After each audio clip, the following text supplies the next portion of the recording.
Now take the breadboard for the connection. Take the LEDs and connect it on the breadboard.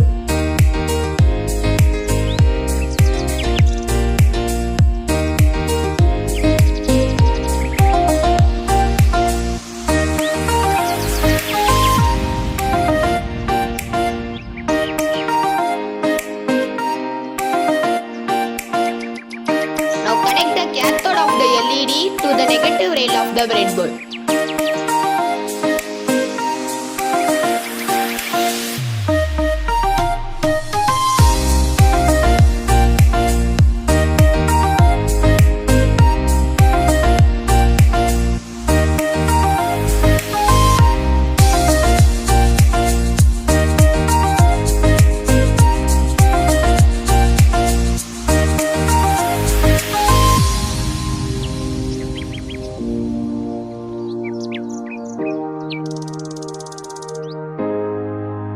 Now connect the anode of the LED to the digital pins 2, 3, 4, 5 of the Arduino UNO.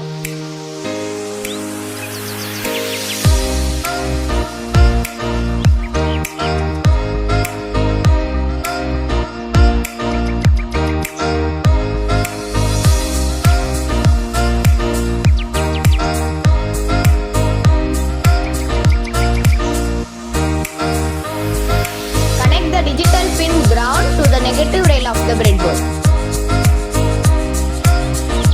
Connect the Arduino board to the PC. Here is the code for our project. Now let's open it. So here is our code.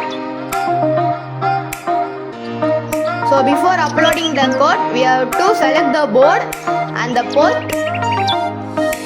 Now if it is selected, you can upload it, and it is now uploading to the Arduino board. Now the code is uploaded to the board. Let's check whether our project is working or not.